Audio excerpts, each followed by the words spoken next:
नमस्कार दोस्तों, कैसे हैं आप लोग। मैं बीके वर्मा एक बार फिर आ गया हूं आपके लिए लेकर के एक नया वीडियो। तो स्वागत है आप सभी का मेरे चैनल कृष्णा द इलेक्ट्रिशियन में।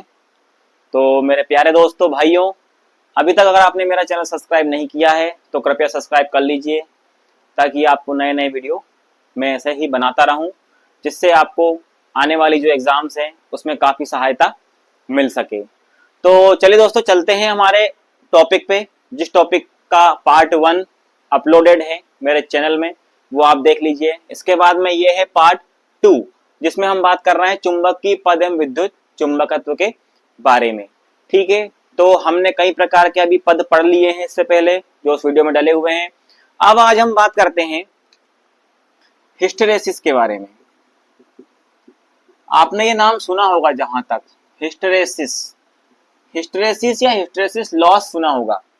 ठीक है, हिस्टेरेसिस लॉस क्या है? ये जो डीसी हमारे जो चुंबकीय परिपथ होते हैं, ये इनमें हिस्टेरेसिस लॉस होता है। जो आपका जनरेटर हो गया, ट्रांसफार्मर हो गया, इनमें सब में ये हिस्टेरेसिस लॉस होता है। ठीक है, हिस्टेरेसिस लॉस होता है।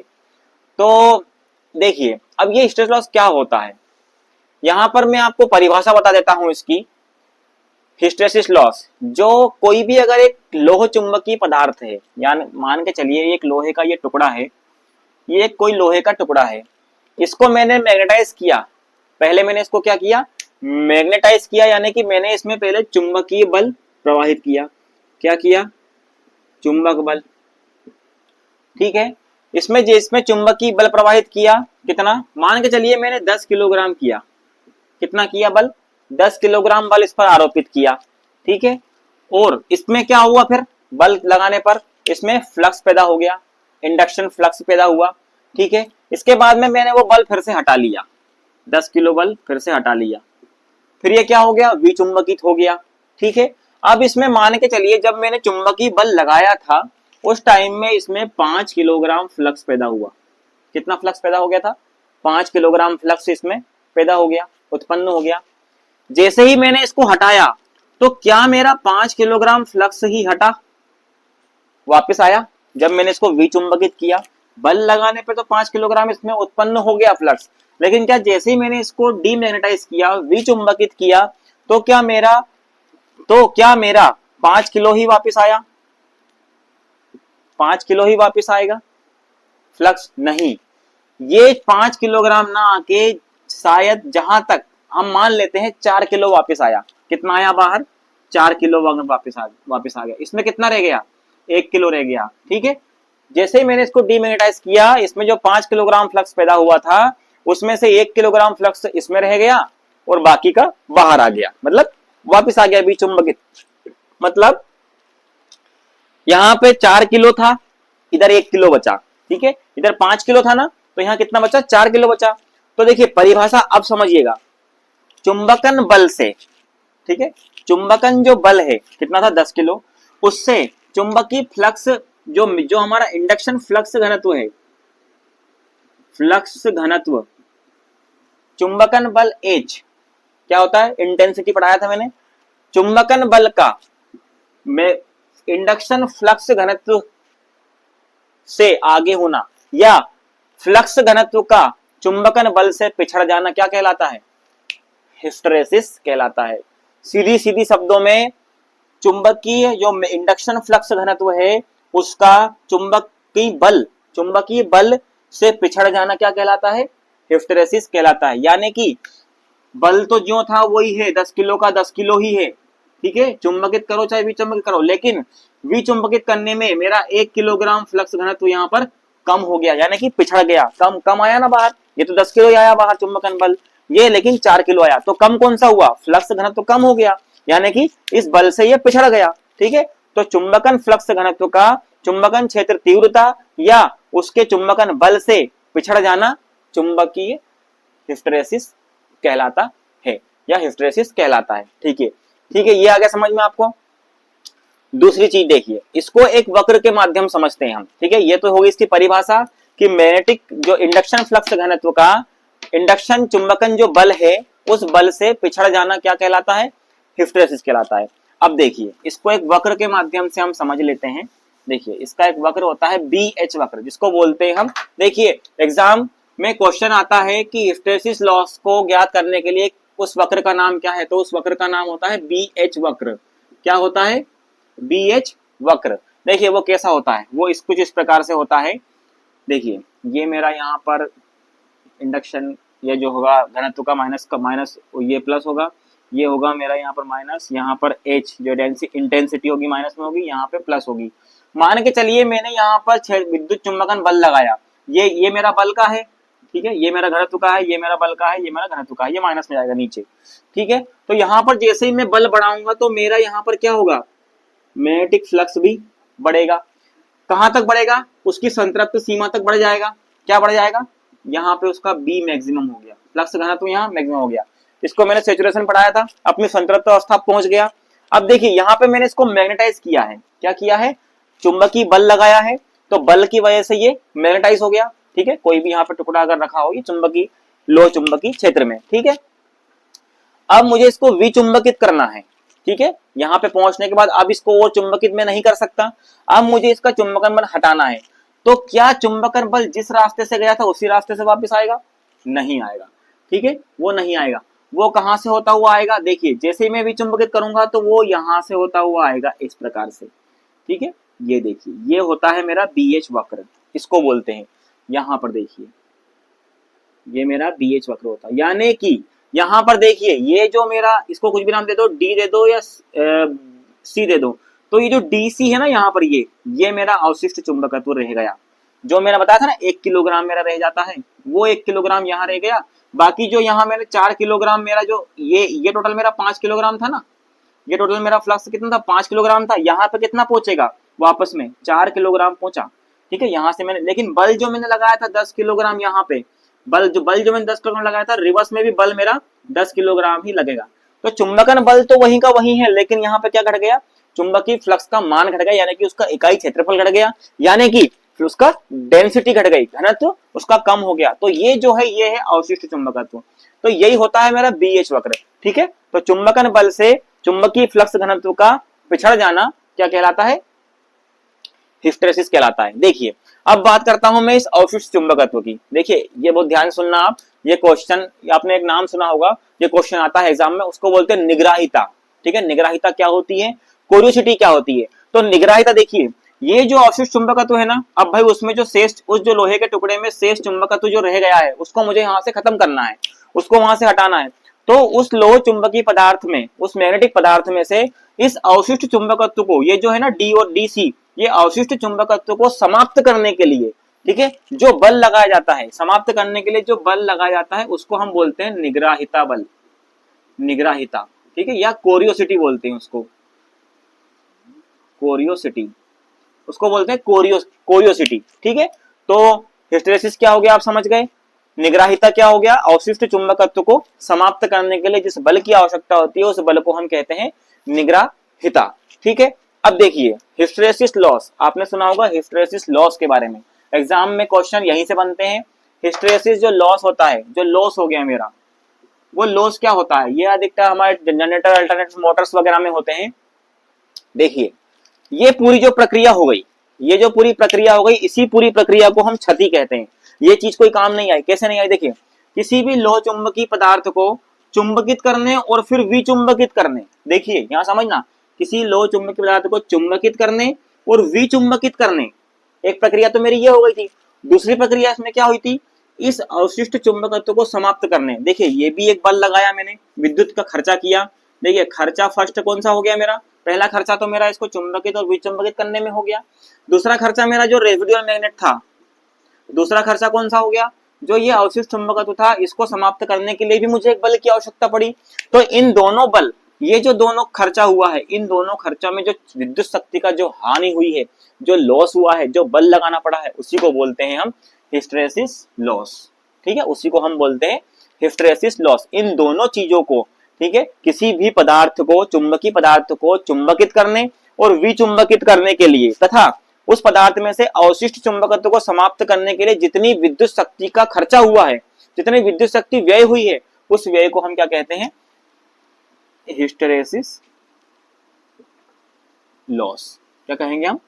Hysteresis loss. ठीक है, अब देखिए इस लॉस, ये हो गया, ये आपको समझ में आया। अब देखिए लॉस, अब इसको देखिए, ये क्या करता है, इसकी फ्रीक्वेंसी पर डिपेंड करता है। धारा जो होती है, जो करंट होता है, जो लॉस होता है, इसको वाट, डब्ल्यू वाट में, तो वाट का मात्रक होता है, वाट में इसको नापते हैं। तो जो विद्युत धारा होती है उसकी फ्रीक्वेंसी के समानुपाती में होता है क्या, हिस्टेरेसिस लॉस। फ्रीक्वेंसी अगर ज्यादा होगी तो लॉस भी ज्यादा होगा। देखिए इसका सूत्र होता है, इसको हम नापते हैं वाट में, वी डब्ल्यू, और यहाँ पे बॉटम में एच लिखा, एच का मतलब होता है हिस्टेरेसिस। इसको देखिए ईटा, यहाँ पर ये हमारा क्या होगा, यहाँ पे स्थिरांक होगा। ठीक है, हिस्टेरेसिस स्थिरांक। ठीक है, बी मैक्सिमम, बॉटम में एम एक्स मैक्सिमम, 1.6 यहाँ पर इसकी पावर होगी, इनटू फ्रीक्वेंसी एफ, और वी यहाँ पर वेलोसिटी ऑफ आयतन। ठीक है, उसका क्या हो गया, आयतन। देखिए किन किन चीजों पर निर्भर करता है हिस्टेरेसिस लॉस, उसके स्थिरांक पर यानी पदार्थ की प्रकृति पर डिपेंड करता है, उसके फ्लक्स घनत्व पर डिपेंड करता है, उसकी फ्रीक्वेंसी पर डिपेंड करता है, और उस पदार्थ के आयतन पर डिपेंड करता है। यानी कि हम कम फ्रीक्वेंसी वाली अगर कोई वस्तु को उपयोग करें या धारा की फ्रीक्वेंसी कम कर दें तो हमारा ये भी कम हो जाएगा। या फिर जो पदार्थ की प्रकृति, देखिए यहां पर मैंने एक लोहे का प्रयोग किया था, लोहे का प्रयोग किया, इसके स्थान पर अगर मैं इसको, अगर मुझे इस लॉस को अगर मुझे कम करना है तो मुझे क्या करना होगा, इस स्थिरांक का जो ये नीता जो स्थिरांक है, हिस्टेरेसिस स्थिरांक है, ये जो पदार्थ की प्रकृति है, तो कम स्थिरांक वाली वस्तु का उपयोग कर लूं। जैसे मान के चलिए सिलिकॉन होता है, देखिए सिलिकॉन का जो स्थिरांक होता है वो 0.01 होता है। क्या होता है, 0.01, सबसे कम इसी का होता है। ठीक है, तो मैं कम स्थिरांक वाली वस्तु का उपयोग कर करके इस क्षति को कम कर सकता हूं। यानी कि पूरा एक लोहे का एक पूरा बॉक्स प्रयोग ना करके मैं उसकी इंसुलेटेड पतली पतली पत्तियां उपयोग कर लूं। ठीक है, पतली पतली पत्तियों का उपयोग किया जाता है, जिसमें से कि इस हिस्टेरेसिस लॉस को कम हम लोग कर सकते हैं। ठीक है, तो दोस्तों ये देखिए, ये सिलिकॉन का आप देख लीजिए हिस्टेरेसिस स्थिरांक होता है, ये भी एग्जाम में पूछ सकता है, 0.01 होता है इसका हिस्टेरेसिस स्थिरांक होता है। ठीक है, तो यहाँ पर जो मैंने आपको बता दिया, हिस्टेरेसिस क्या होता है, निग्राहिता क्या होती है, हिस्टेरेसिस लॉस क्या होता है, और ये हो गया मेरा हिस्टेरेसिस लॉस, ये हिस्टेरेसिस लॉस का सूत्र हो गया। ठीक है, डब्ल्यू बॉटम में एच इक्वल टू नीटा ईटा ईटा, इसको देखिए ये स्थिरांक है। ठीक है, ये आप ध्यान रखिएगा। बी मैक्सिमम 1.6 पावर हो गई, फ्रीक्वेंसी और आयतन का गुणनफल ये होता है। तो ये हो गया मेरा हिस्टेरेसिस के बारे में थोड़ी सी जानकारी थी जो एग्जाम में आपसे पूछ सकते हैं, इनको आप बिल्कुल भी नहीं भूलिएगा। हिस्टेरेसिस लॉस को बीएच वक्र द्वारा विनियमित किया जाता है। ठीक है, प्रदर्शित किया जाता है या इसका परीक्षण किया जाता है कितना लॉस कैसा क्या हमारा हुआ है। तो ये हो गया हमारा हिस्ट्री। अब हम आगे बढ़ते हैं और देखते हैं, देखिए अब हम बात करेंगे यहाँ पर एडी करंट के बारे में, एडी धारा। ठीक है, उसको क्या बोलते हैं हम, ये तो हो गया मेरा हिस्टेरेसिस। ठीक है, इसको आप अच्छे से और एक बार देख लीजिएगा। ठीक है, कोई डाउट हो, कोई प्रॉब्लम हो तो आप कमेंट्स में मुझे जरूर बता दीजिएगा। ठीक है, अब हम बात करेंगे यहाँ पर एडी धाराओं के बारे में, एडी धाराएं। ठीक है, एडी करंट, नाम सुना होगा आपने एडी धाराओं के बारे में। देखिए एडी धाराएं क्या होती हैं। ठीक है, ये देखिए, ये हमेशा जो घूमने वाले हमारे जो उपकरण होते हैं ना, अल्टरनेटर हो गया, जनरेटर हो गया, विद्युत मोटर हो गया, उनमें अधिकतर ये चीजें पाई जाती हैं। देखिए अगर देखिए यदि क्या है, देखिए ये मेरे जो है यहाँ पर ये देखिए एन ध्रुव, ये मेरा कोई मैग्नेट है। ठीक है, चुंबक है। इस चुंबक के बीच में इन चुंबकों के बीच में अगर मैं कोई घूमने वाला कोई गोल डिस्क, जिसको गोल कोई सी डिस्क हो, मेरी जो कैसेट होती ना अपनी डीवीडी प्लेयर में कैसेट लगाते थे, तो वो कैसेट उस टाइप में कोई धातु का पदार्थ हो। ठीक है, कोई लोहा हो, लोहा ही मान लो, कोई लोहे की एक गोल डिस्क हो। अगर इस लोहे की इस गोल डिस्क को अगर मैं इन दो चुंबक के बीच में घुमाऊंगा, ठीक है, अगर मैंने थोड़ा सा घुमा दिया तो घुमाने पर क्या होगा, देखिए घुमाने पर क्या होगा, इसमें ईएमएफ पैदा हो जाएगा। क्या पैदा हो जाएगा इसमें, ईएमएफ। ठीक है, मैग्नेटिक इंडक्शन सिद्धांत के आधार पर कह रहा हूं मैं। ठीक है, इंडक्शन मैंने बताया था ना, इंडक्शन चुंबकीय प्रेरण क्या होता है, तो ईएमएफ पैदा होगा। ईएमएफ पैदा होगा तो इसमें क्या होगा, धारा होगी। ठीक है, धारा का प्रवाह भी होने लगेगा। तो देखिए परिभाषा कैसे अपन इसकी डिनोट करेंगे एडी धारा की, यदि किसी चुंबक के बीच में धातु की गोल डिस्क को घुमाया जाता है तो उसमें ईएमएफ पैदा हो जाता है। उस ईएमएफ के कारण धारा भी पैदा होती है, धारा उत्पन्न होती है। अब ये जो धारा उत्पन्न हुई है वो इस डिस्क की गति का विरोध करती है। ठीक है, धारा किस वजह से पैदा हुई है, इस डिस्क के घूमने से पैदा हुई है। अब वो जो करंट होगा, जो धारा जो उत्पन्न होगी, वो इस डिस्क के घूमने की गति का विरोध करती है। ठीक है, तो उसी धाराओं को हम बोलते हैं एडी करंट धारा। देखिए, इसको एक सास बहू वाले से अच्छे समझ सकते हैं। देखिए, सास बहू होती है जो, देखिए सास बहू, यानी कि जो बहू आती है वो किसके थ्रू आती है, सास का बेटा होता है उसके द्वारा आती है। ठीक है, तो ये सास क्या हो गया मेरा, ये क्या हो गया, ठीक है, ये हो गया मेरा ईएमएफ। ठीक है, ये हो गई धारा। ठीक है, ये हो गई धारा। ठीक है, ये धारा हो गई और ये मेरा गति हो गई। तो ये जो बहू जिस सास की वजह से आती है, वो बहू उसी सास का विरोध कर रही है। यहां पर देखिए, बहू क्या है, धारा है, सास क्या है, गति है। ठीक है, तो जो करंट है वो उसी गति का विरोध कर रहा है जिस गति से वह लेंज का नियम कहता है। ये किसका नियम कहता है, लेंज का नियम। बताऊंगा मैं आपको, लेंज का नियम के अनुसार जो ये धाराएं होंगी वो उस गति का विरोध करेगी जिस गति की वजह से ये उत्पन्न हुई है। इन्हीं को हम एडी धारा कहते हैं। ठीक है, ये चीज आप समझ गए। देखिए, इन धाराओं को कम करने के लिए क्या होता है, जो लोहे की एक पूरी डिस्क को, जो मोटी वाली डिस्क होती है ना, उसको प्रयोग ना करके उसकी हम पतली पतली पत्तियां, इंसुलेटेड लेमिनेटेड पत्तियां उपयोग कर लेते हैं। ठीक है, ये पत्तियां क्या होती हैं, एक पत्ती में जो एडी धारा उत्पन्न होती है उसको दूसरी पत्ती में नहीं जाने देती, लेकिन चुंबकीय जो फ्लक्स होता है ना, उस फ्लक्स को, उस धारा को गुजर दे देती है। तो इसलिए इनकी पतली पतली लेमिनेटेड कोर प्रयोग की जाती है। ठीक है, उसमें मैंने आपको स्ट्रेस ने बताया था, उसमें भी पतली पतली ऐसी पत्तियां प्रयोग की जाती हैं। ठीक है, सिलिकॉन स्टील की प्रयोग की, इसमें तो लोहे का प्रयोग कर सकते हैं आप। एक डिस्क को ही आप कई प्रकार से काट दो बीच में से, ठीक है, काट के उसको लेमिनेट कर दो, जिससे कि एडी धारा एक पत्ती से दूसरी पत्ती में न जा पाए, लेकिन फ्लक्स जरूर एक पत्ती से दूसरी पत्ती में जा सकता है। तो ये इस धारा को कम करने का एकमात्र उपाय है। ठीक है, तो ये आपको समझ में आया, एडी धाराएं। ठीक है, चलिए अब हम आगे चलते। तो यहाँ पर मैंने बात की आपसे अभी एक लेंज का नियम। देखिए, ये मुझे याद आ गया, लेंज का नियम। देखिए, ये भी बहुत ज्यादा प्रयोग होता है। देखिए, इसी में अपन समझ लेते हैं थोड़ा सा लेंज का नियम। देखिए, वैज्ञानिक वैज्ञानिक जो लेंज थे हमारे, उन्होंने एक ऐसी अवधारणा दी थी कि यदि, देखिए, किसी भी चालक, कोई भी चालक है, अगर उसमें कोई विद्युत वाहक बल पैदा होता है, ठीक है, प्रेरित जो विद्युत वाहक बल है, और उस जो कोई जनरेटर है, ठीक है, जो जनरेटर अल्टरनेटर है, उसमें जो धारा उत्पन्न होगी वो उस माध्यम का विरोध करती है, उस गति का विरोध करती है जिसके माध्यम से वह उत्पन्न होती है। ठीक है, तो ये होता है लेंज का नियम। ठीक है, इसी एडी धाराएं जो होती है वो उसी के सिद्धांत पर कार्य करती हैं। तो ये होता है मेरा लेंज का नियम। जैसे मान के चलिए, थोड़ा सा उदाहरण एक और ले रहा हूं मैं। यहाँ मान के चलिए गैल्वेनोमीटर, यहाँ पे कोई गैल्वेनोमीटर लगा है। ठीक है, यहाँ पे कोई चुंबक इसमें अटैच है। इसी, देखिए, इस चुंबक में अगर कोई गोल डिस्क है, कोई अगर गोल डिस्क यहाँ पर घूम रही है, तो जैसे ही मैं इसको इसके पास लाऊंगा, इस चुंबक को, ठीक है, पास लाऊंगा, तो यहाँ पे एक विक्षेप दिखेगा मुझे।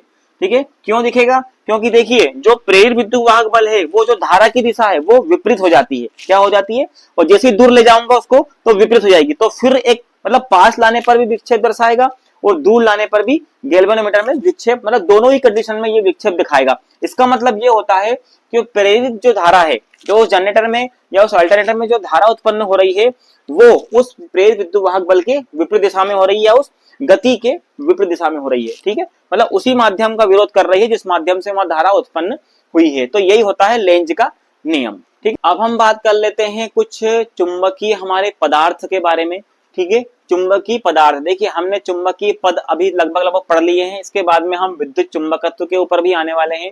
उससे पहले थोड़ी सी हम जानकारी एक ले लेते हैं कि विद्युतिक पदार्थ कितने प्रकार के होते हैं। जो हमारे चुंबकीय पदार्थ, चुंबकीय जो पदार्थ है वो कितने प्रकार के होते हैं। ठीक है, चुंबकीय पदार्थ। देखिए, चुंबकीय पदार्थ मोस्ट रूप से होते हैं 3 प्रकार के। कितने प्रकार के होते हैं, 3 प्रकार के। एक होते हैं फेरोमैग्नेटिव, ठीक है, इनको बोलते हैं जो चुंबकीय पदार्थ होते हैं। दूसरा होता है मेरा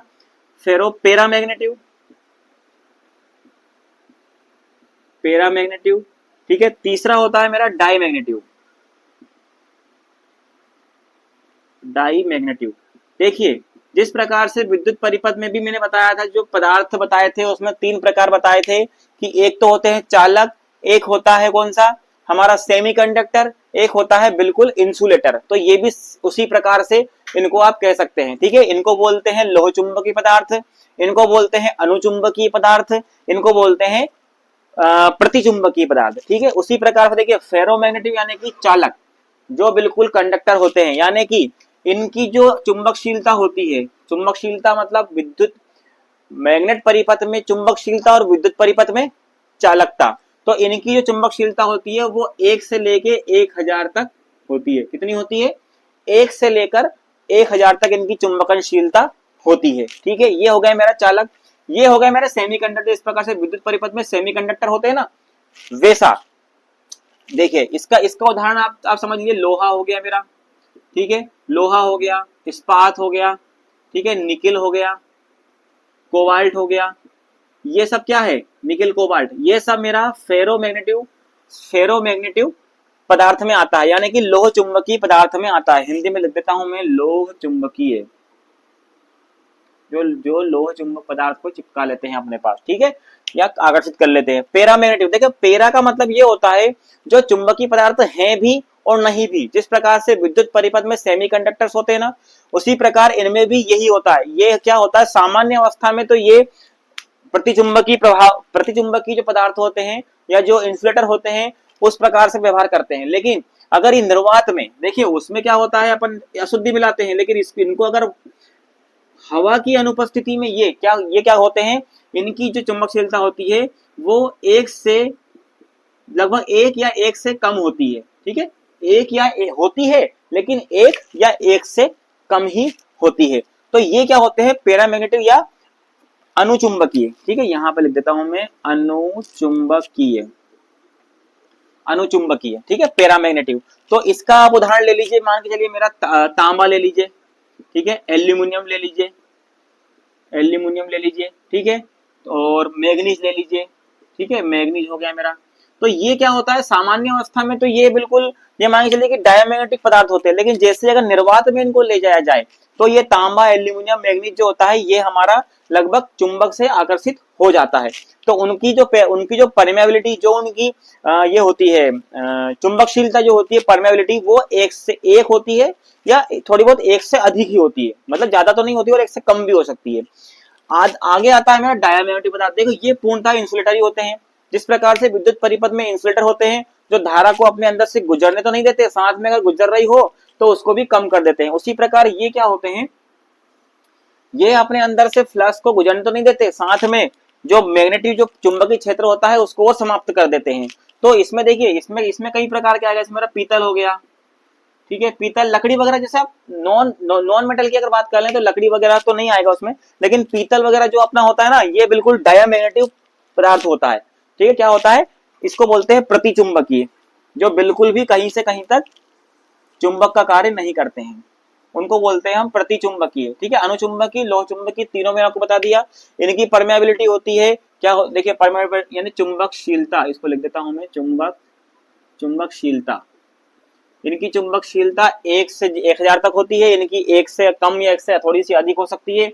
इनकी बिल्कुल भी नॉन होती है, बिल्कुल भी नहीं होती है। ठीक है, ये इंसुलेटर का काम ही करते हैं। जैसे पीतल मान के चलिए, इसका एक उदाहरण हम कह सकते हैं। ठीक है, तो ये हो गया फेरोमैग्नेटिक, पैरामैग्नेटिक और डायमैग्नेटिक, ये 3 प्रकार के पदार्थ होते हैं। तो सबसे ज्यादा देखो हम लोग उपयोग इसी का ही करेंगे।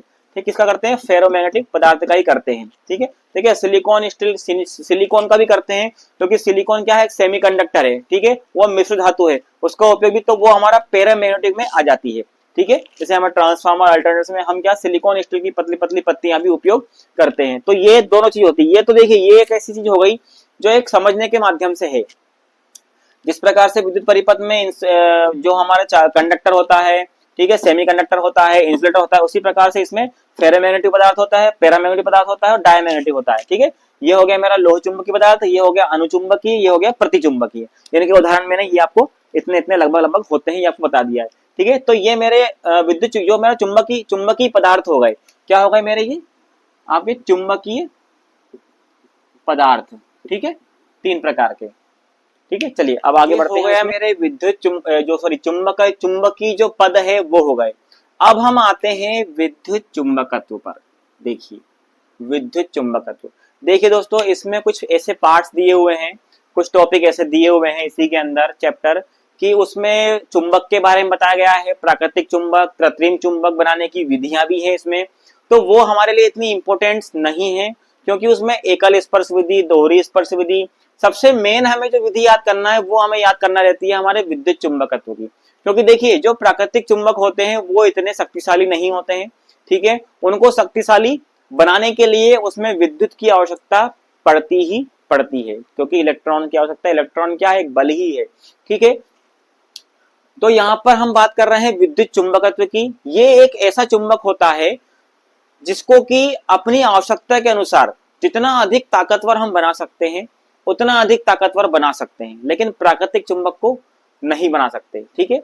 इसीलिए क्या होता है, जो हमारे चुंबकीय पदार्थ होते हैं, जो फेरोमैग्नेटिक पदार्थ होते हैं, बताया मैंने अभी 3 पदार्थ, ये जो मेरे फेरोमैग्नेटिक पदार्थ होते हैं उनको, उनमें विद्युत धारा प्रवाहित कर करके उनमें मैग्नेटिक फोर्स या मैग्नेटिज्म उत्पन्न किया जाता है, पैदा किया जाता है, जिससे कि बड़े बड़े कार्य किए जाते हैं। चलिए आते हैं, बात करते हैं हम विद्युत चुंबकत्व की, ठीक है। विद्युत चुंबक, देखिए विद्युत और चुंबक का बहुत पुराना रिश्ता है और बहुत गहरा रिश्ता है करंट का और चुंबक का। देखिए कैसे है, अब बात करते हैं हम विद्युत चुंबकत्व, ठीक है। देखिए विद्युत चुंबकत्व, मान के चलिए कोई मेरा ये कंडक्टर, एक तार है, ठीक है, तार है, इस तार में मेरी विद्युत धारा प्रवाहित हो रही है। क्या प्रवाहित हो रही है, विद्युत धारा प्रवाहित हो रही है, ठीक है। देखिए जो तार देखते हैं, जो हमारी ओवरहेड लाइंस है ना, जो आप खंबे देखते हैं रोड किनारे, जो खंबे होते हैं नंगे तार लगे होते हैं एल्यूमिनियम के, उसमें ना धारा दिखती है ना मैग्नेटिक, कुछ नहीं दिखता हमें, लेकिन उसमें धारा भी होती है और मैग्नेटिक फील्ड भी होती है। क्या होती है, मैग्नेटिक फील्ड भी उसमें होती है, ठीक है, इस प्रकार से होती है मैग्नेटिक उसमें फील्ड। तो देखिए मैग्नेटिक फील्ड जो होती है इस प्रकार से, वहां पे उसके आसपास होती है मैग्नेटिक फील्ड। तो हमारी इस मैग्नेटिक फील्ड और धारा का बहुत गहरा संबंध होता है, वो मैं आपको यहाँ पे बताता हूँ। देखिए धारा के प्रवाह की दिशा है इस तरफ, ठीक है। देखिए कई प्रकार के नियम हमारे वैज्ञानिकों ने दिए हैं, हेलिक्स का नियम दिया है, दाएं हाथ का नियम दिया है, जिससे कि हम चुंबकीय क्षेत्र की दिशा, ठीक है, चुंबकीय बल रेखाओं की दिशा और धारा की दिशा भी हम ज्ञात कर सकते हैं, ठीक है। तो देखिए यहाँ पर देखिए विद्युत चुंबकत्व का मतलब ये होता है, मान के चलिए यहाँ पर ये कोई मेरा फेरोमैग्नेटिक पदार्थ छड़ है, ठीक है, लोह चुंबकीय यहाँ पे पदार्थ है, इसमें भी किसी प्रकार का कोई मैग्नेटिज्म नहीं है। अगर इसके देखिए इसको अगर मैं यहाँ पे देखिए किसी भी दो कुंडलियों के बीच में, दो कुंडलियों के बीच में अगर मैं यहाँ पर देखिए न्यूट्रल फेस जो होगा मेरा, अगर मैं यहाँ पे न्यूट्रल फेस या फेस पे जो भी इसका पावर स्रोत होगा अगर मैं उस पर रख देता हूं, तो देखिए ये एक म्यूचुअल इंडक्शन का कार्य करेगा, ठीक है। तो यहाँ पर क्या होगा, यहाँ पर इनमें क्रिया होने के बाद में ये जो मेरा पदार्थ है लोह चुंबकीय, ये मैग्नेट बन जाएगा। क्या बन जाएगा, मैग्नेटिक। इसमें चुंबकीय बल रेखाएं उत्पन्न होंगी, चुंबकीय बल रेखाओं से करंट उत्पन्न होगा, जिससे कि ये मैग्नेट का कार्य करेगा। तो ये होता है मेरा विद्युत चुंबकत्व। इसको ही बनाने की कई विधियां हैं, ठीक है, पोल चार्जर विधि है, ये इस प्रकार की विधि है, इंडक्शन विधि बोलते हैं इसको, कई प्रकार की इसमें विधि होती है। तो ये मेरा एक मैग्नेट का, इसमें भी एक नॉर्थ पोल और साउथ पोल स्थापित हो जाता है, ठीक है। तो ये है मेरा विद्युत चुंबकत्व। अब इसके बारे में देखो, इसको किसी भी प्रकार से हम बढ़ा सकते हैं, घटा सकते हैं। जो हमारे जनरेटर होते हैं, अल्टरनेटर होते हैं, ट्रांसफार्मर होते हैं, ये सब मैग्नेटिक इंडक्शन के सिद्धांत पर ही कार्य करते हैं। बट कंडीशन ये है कि कुछ सिद्धांत अलग होते हैं, फेराडे के म्यूचुअल इंडक्शन होता है, सेल्फ इंडक्शन होता है, ठीक है। ये अलग अलग इंडक्शन के बारे में मैं आपको आगे बताऊंगा। तो ये होती है विद्युत चुंबकत्व। थोड़ा सा मैं समझाने के लिए बता दिया कि विद्युत चुंबक क्या होती है। ये प्राकृतिक नेचुरल नहीं होती है, इसको कृत्रिम रूप से बनाया जाता है, ठीक है। चलिए आगे हम पढ़ते हैं। देखिए कुछ नियम मैं आपको बता देता हूं। देखिए कोई भी अगर धारावाही चालक है, मान के चलिए कुछ नियम मैं बता देता हूं, जैसे मान लो दाएं हाथ का नियम बता देता हूं। क्या बताता हूं, दाएं हाथ का नियम, दाएं हाथ का नियम बता दिया मेरे। देखिए इनमें हम दो चीजें याद करेंगे, एक तो ज्ञात करेंगे हम धारा की दिशा, एक ज्ञात करेंगे हम चुंबकीय क्षेत्र की दिशा, चुंबकीय क्षेत्र की दिशा। देखिए दाएं हाथ के नियम का मतलब ये है कि ये मेरा दायां हाथ, इसमें मैंने किसी भी एक कंडक्टर को पकड़ लिया, ये मैंने पकड़ लिया, ठीक है, ये मैंने पकड़ लिया इस प्रकार से। अब देखिए यहां पर जो मेरा ये अंगूठा होगा, ये अंगूठा है, ये अंगूठा मुझे धारा की दिशा बताएगा, ठीक है, ये क्या बताएगा मुझे, धारा की दिशा बताएगा। और ये उंगलियां मेरी मुड़ी हुई हैं, देखिए दाएं हाथ का नियम बता रहा हूं मैं, ठीक है, दाएं हाथ के नियम के अनुसार जो मेरा अंगूठा होगा वो विद्युत धारा की दिशा बताएगा, और जो मेरी मुड़ी हुई उंगलियां होंगी वो क्या, चुंबकीय क्षेत्र की दिशा बताएगा। मान लीजिए कोई तार यहाँ से जा रहा है, मैंने उसको ऐसा पकड़ लिया, तो मतलब धारा करंट किस तरफ जा रहा है, करंट इस तरफ, यहाँ पर ऐसी दिशा है, और चुंबकीय क्षेत्र की दिशा ऐसी है।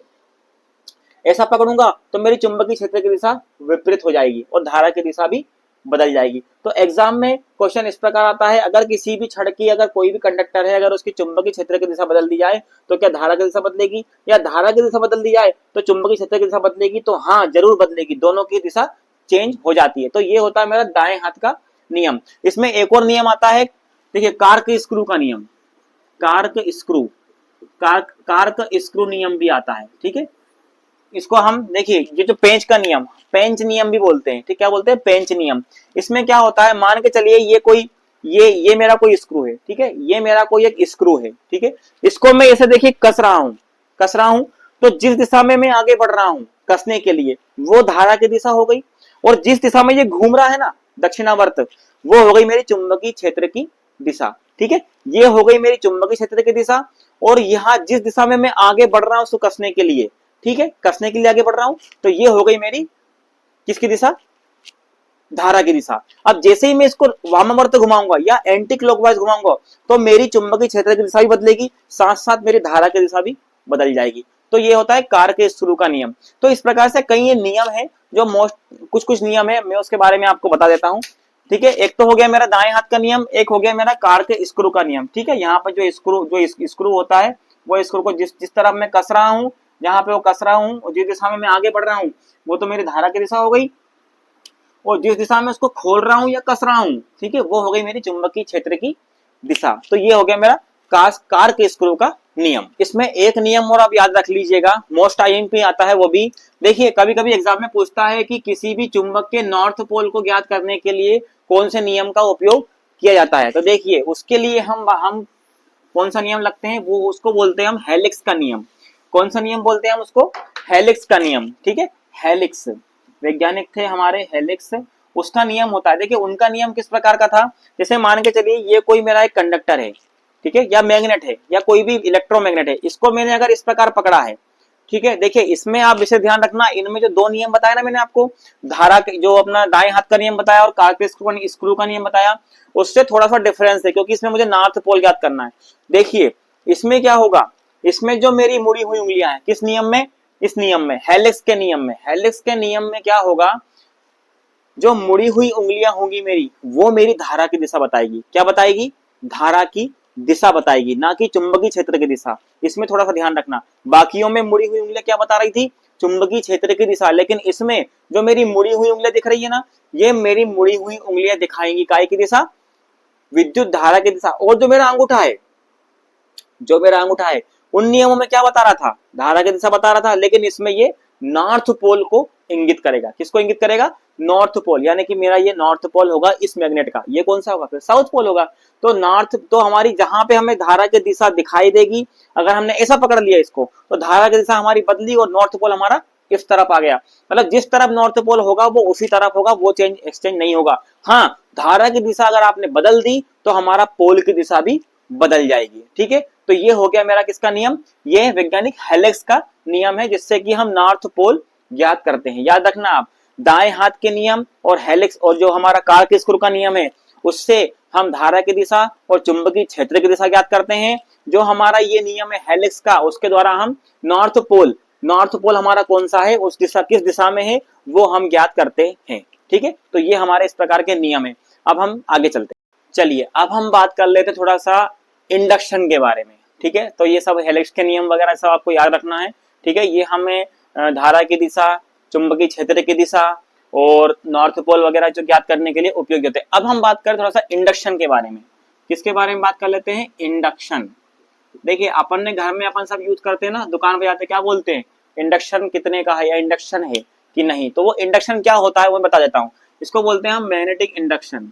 मैग्नेटिक, देखिए हम ITI के स्टूडेंट हैं, हम तो भैया उसको मैग्नेटिक इंडक्शन उपकरण ही बोलेंगे या हमारे लिए वो मशीन है। ठीक है, देखिए इंडक्शन क्या होता है, इंडक्शन का मतलब ये होता है कि देखिए कोई भी यहाँ पर एक चुंबकीय क्षेत्र है, मान के चलिए ये कोई चुंबकीय क्षेत्र है, देखिए ये कोई चुंबकीय क्षेत्र है, इस चुंबकीय क्षेत्र में, ठीक है, इस चुंबकीय क्षेत्र में अगर कोई चालक रखा हुआ है यहाँ पर, ठीक है, तो यहाँ पर देखिए ये चुंबकीय क्षेत्र कौन सा होना चाहिए, परिवर्तित होना चाहिए। परिवर्तित होने वाले, बदलने वाले या निरंतर परिवर्तित होने वाले चुंबकीय क्षेत्र में यदि कोई चालक रखा हुआ है तो इस चालक के सिरों पर, इस चालक के सिरों पर उत्पन्न अगर विद्युत वाहक बल या वोल्टेज का उत्पन्न होना, EMF का उत्पन्न होना क्या कहलाता है, प्रेरण कहलाता है। क्या कहलाता है, मैग्नेटिक इंडक्शन, चुंबकीय प्रेरण कहलाता है। ठीक है, क्या कहलाता है, चुंबकीय प्रेरण। ठीक है, किसी परिवर्ती चुंबकीय क्षेत्र में यदि किसी चालक के सिरों पर अगर विद्युत वाहक बल या वोल्टेज उत्पन्न हो जाए तो वो क्या कहलाता है, उस प्रक्रिया को हम इंडक्शन कहते हैं, मैग्नेटिक इंडक्शन कहलाती है।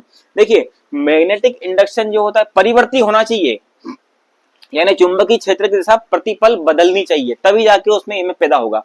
देखिए तो ये कैसे होगी, ये देखिए इस चुंबकीय प्रेरण के ऊपर से फेराडे ने दो नियम प्रतिपादित किए थे। ठीक है, दो नियम, फेराडे के विद्युत चुंबकीय प्रेरण के दो नियम है, उसके बारे में आपको बताता हूँ। देखिए कौन कौन से नियम है। देखिए पहला नियम तो उन्होंने दिया था क्या, देखिए कोई भी, देखिए फर्स्ट नियम फेराडे के नियम कितने हैं, दो हैं। ठीक है, दो हैं। कौन सा है, देखिए पहला तो उन्होंने नियम यह दिया था कि यदि किसी चुंबकीय क्षेत्र में, किसी चुंबकीय क्षेत्र में कोई भी, ये देखिए चुंबकीय क्षेत्र में किसी धारावाही चालक या किसी धारावाही चालक के जो सिरों पर जो विद्युत वाहक बल पैदा उत्पन्न होगा, ठीक है, विद्युत वाहक बल अगर उत्पन्न हो रहा है तो इसके कारण क्या है, फ्लक्स पैदा होगा। क्या पैदा होगा, फ्लक्स। और यहाँ जो फ्लक्स फाई है, EMF पैदा हो रहा, इससे फ्लक्स पैदा होगा। तो ये फ्लक्स तब तक पैदा होगा, तब तक उत्पन्न होगा जब तक कि चालक की दिशा या फ्लक्स या चुंबकीय क्षेत्र की दिशा में परिवर्तन होगा। ठीक है, चुंबकीय क्षेत्र की दिशा में परिवर्तन पर ही डिपेंड करता है फ्लक्स या EMF का, विद्युत वाहक बल का उत्पन्न होना।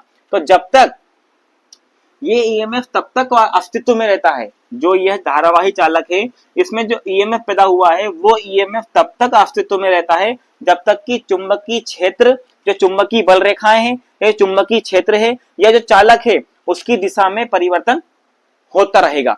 जब चालक की दिशा में या चुंबकीय क्षेत्र की दिशा में परिवर्तन हट जाएगा तो यहाँ EMF ऑटोमेटिक समाप्त हो जाएगा। तो यह तब तक अस्तित्व में है फेराडे के नियम के अनुसार जब तक कि चुंबकीय फ्लक्स में परिवर्तन हो रहा है या चुंबकीय क्षेत्र की दिशा में परिवर्तन हो रहा है, चालक की दिशा में परिवर्तन हो रहा है, तब तक ही यहाँ EMF अस्तित्व में रहता है।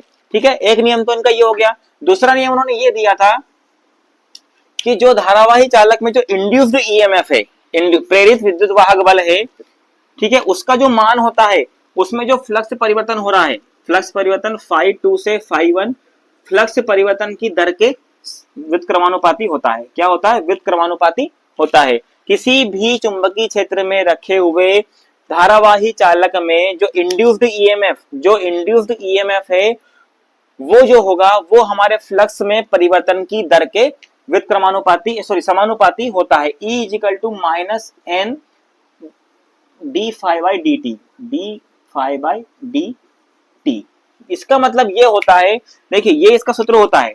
ठीक है, ये क्या होता है, इसका सूत्र हो गया काय का, हमारा फेराडे के जो दूसरा नियम है उसका सूत्र ये हो गया कि जो इंड्यूस्ड EMF है, ये E कौन सा है, प्रेरित विद्युत वाहक बल, ये काय में परिवर्तन हो रहा है, हमारे फ्लक्स में परिवर्तन की दर के बराबर या समानुपाती होता है। देखिए माइनस चिन्ह इसलिए दिखाया गया यहाँ पर कि जो हमारा इंड्यूस्ड EMF है, जो हमारा इंड्यूस्ड EMF है, प्रेरित विद्युत वाहक बल है, उसकी जो दिशा है वो चालक या चुंबकीय क्षेत्र की दिशा के विपरीत है। ठीक है, चालक की या चुंबकीय क्षेत्र की दिशा के विपरीत है। यहाँ पे माइनस चिन्ह ये दर्शाता है। तो ये हमारे फेराडे के दोनों नियम हो गए। ठीक है, अब हम इसमें देखते हैं, ये आपको आया समझ में। ठीक है, फेराडे का इंडक्शन के नियम, इंड्यूस्ड EMF जो प्रेरित विद्युत वाहक बल। अच्छा, मैं बार-बार एक चीज नोटिस करिए आप, मैं बार-बार आपसे ये कह रहा हूँ, इंड्यूस्ड EMF प्रेरित विद्युत वाहक बल, तो ये होता क्या है, देखिए ये क्या होता है, प्रेरित विद्युत वाहक बल।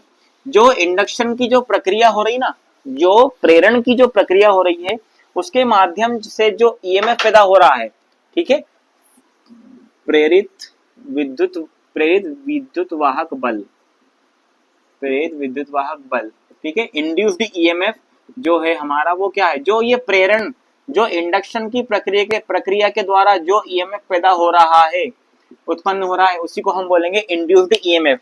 देखिए इंड्यूस्ड ईएमएफ, ये ईएमएफ पैदा करने की दो तरीके होते हैं, ठीक है, ये दो प्रकार का होता है। कौन सा होता है?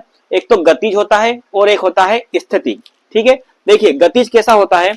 गतिज का मतलब ये हो गया कि घूमने वाला, जैसे मेरा अल्टरनेटर जनरेटर हो गया, ठीक है, यहाँ पर ये मेरा कोई धारावाही चालक है, धारावाही चालक है, ये मेरा चुंबकीय क्षेत्र है घूमने वाला, ठीक है। यहाँ पर या तो ये चुंबकीय क्षेत्र घूमे या फिर ये घूमे, दोनों में से किसी एक को घुमा दूं मैं, लेकिन गतिमान होना चाहिए, क्योंकि गतिज गतिज चुंबकीय गतिज ईएमएफ पैदा कर रहा हूं मैं, मुझे ये वाला चाहिए। कौन सा चाहिए? गतिज वाला चाहिए, ठीक है, गतिज ईएमएफ। तो यहाँ पर किसी चुंबकीय क्षेत्र में कोई घूमने वाला चालक पदार्थ रख दिया जाता है, तो उसमें क्या होगा? उसमें ईएमएफ पैदा होता है। उसमें क्या होता है? फ्लक्स परिवर्तन में फ्लक्स परिवर्तन की वजह से इंड्यूस्ड ईएमएफ पैदा होता है। उसी को हम क्या कहते हैं? उसी को हम कहते हैं गतिजन्य ईएमएफ, ठीक है। गतिजन्य ईएमएफ का सूत्र होगा, देखिए B इक्वल टू, ठीक है, देखिए गतिजन्य EMF sorry E equal to B L V sine theta. देखिए B क्या हो गया? मेरा फ्लक्स घनत्व हो गया, ठीक है, B क्या हो गया? मेरा फ्लक्स घनत्व हो गया, L हो गया चालक की लंबाई, V हो गया आयतन।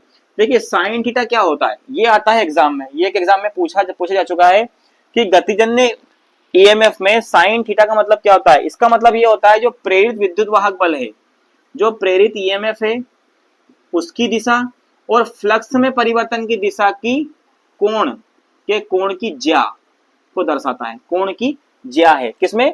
इंड्यूस्ड ईएमएफ और इंड्यूस्ड जो हमारा प्रेरित जो फ्लक्स है उस फ्लक्स के बीच की ये कोण या ज्या को दर्शाता है ये sine theta, BLV sine theta. ये होता है हमारा गतिजन्य इंड्यूस्ड ईएमएफ, ठीक है। तो ये हो गया। अब एक प्रकार का और होता है, कौन सा होता है? वो होता है स्थितिक।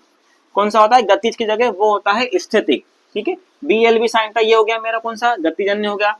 एक होता है मेरा कौन सा? स्थितिज। स्थितिज देखिए आपने ट्रांसफार्मर देखा है, ट्रांसफार्मर में किसी भी प्रकार का कोई घूमने वाला पार्ट नहीं होता है, लेकिन उसमें भी ईएमएफ बनता है, इंड्यूस्ड ईएमएफ होता है, इंडक्शन की प्रक्रिया होती है, ईएमएफ पैदा होता है, फ्लक्स पैदा होता है। तो वही एक प्रकार से उदाहरण है। यदि मान लो कोई भी स्थिर एक चालक को, ठीक है, अगर मैं इंडक्शन इस प्रकार के कॉइल रख दूं, वो कोई घूमने वाला पार्ट उसमें है नहीं है, ठीक है, तो इसके सिरों पर विद्युत वाहक बल पैदा हो जाता है। इसी को हम बोलेंगे इंड्यूस्ड। वहां खड़े खड़े ही एक जगह पर अपने खड़े खड़े ही इन चुंबकीय फ्लक्स बल रेखाओं का छेदन करता है, ठीक है, खड़े खड़े। ये कोई घूम नहीं रहा है, वो तो घूमने के बाद फ्लक्स चुंबकीय बल रेखाओं को छेदन कर रहा है, तब जाके उसमें ईएमएफ पैदा हो रहा है। लेकिन ये स्थिर रह करके चुंबकीय बल रेखाओं की दिशा में परिवर्तन हो रहा है या चुंबकीय बल रेखाओं में छेदन करने के बाद उसमें ईएमएफ पैदा हो रहा है। क्या हो रहा है? ईएमएफ। तो उसको हम क्या बोलेंगे यहाँ पर?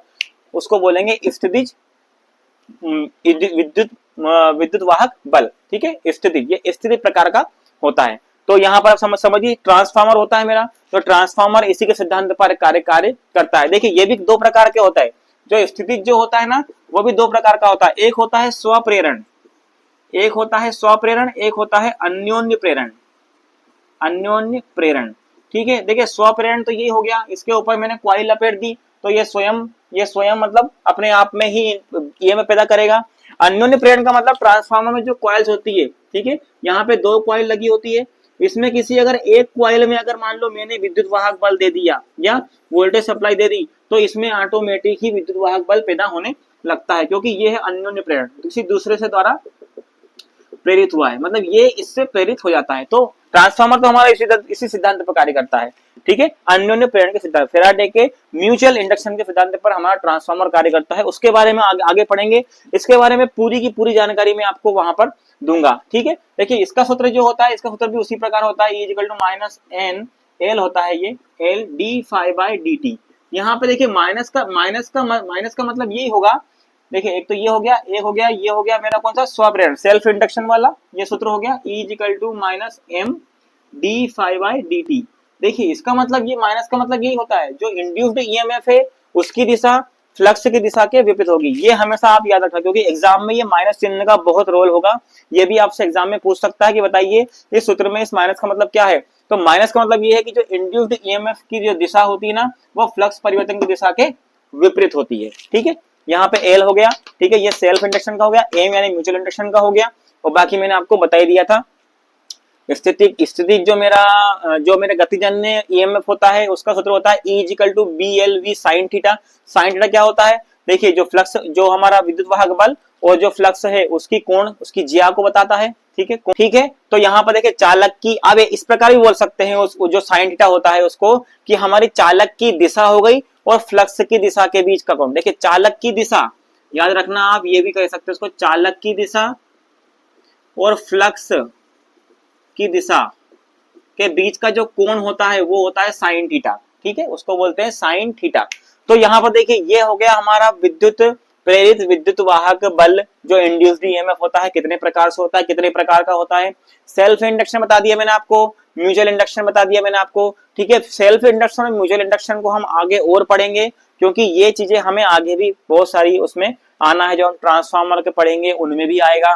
ठीक है, जनरेटर पढ़ेंगे, अल्टरनेटर पढ़ेंगे, उनमें आगे जो डीसी एसी थ्योरी है उनमें ये चीजें भी हमारे लिए वहां पर आने वाली हैं। ठीक है दोस्तों, तो अभी के लिए इतना ही। ये हमारा चैप्टर यहाँ पर हमारा समाप्त हो चुका है। ठीक है, यहाँ पर ये चैप्टर हमारा समाप्त है। इस चैप्टर से संबंधित आपको किसी भी प्रकार का कोई भी डाउट हो, कोई भी यूनिट्स में डाउट हो, कोई भी सूत्र में डाउट हो, तो आप मुझे कमेंट्स करके पूछ लीजिएगा। ठीक है, और अच्छे से तैयारी करिए दोस्तों, क्योंकि एग्जाम बहुत नजदीक आने वाले हैं। और जो ट्रांसमिशन की और जो पीजीसीएल की जो भर्ती निकली है उसमें जिन्होंने फॉर्म अभी डाले नहीं है वो जल्दी से जल्दी फॉर्म को फिलअप कर दें। ठीक है, कि लास्ट तारीख का इंतजार ना करें, क्योंकि सर्वर का कोई भरोसा नहीं है कब सर्वर डाउन हो जाता है। ठीक है दोस्तों, तो मिलते हैं। अब हम इसके इसी जो टॉपिक है हमारा, इसके ऊपर मैं एक मल्टी चॉइस क्वेश्चन जो मेरा मैं बनाता हूँ, वस्तुनिष्ठ प्रश्नोत्तरी बना दूंगा, उसका भी अध्ययन आप अच्छे से कर लीजिएगा, क्योंकि जो एग्जाम में जो जो क्वेश्चन पूछते हैं उसमें वो क्वेश्चन भी मैं उसमें ऐड कर देता हूँ। ठीक है, तो मिलते हैं अपने नए टॉपिक के साथ में। ठीक है, तब तक के लिए जय श्री राम, जय श्री श्याम, जय हिंद, जय भारत।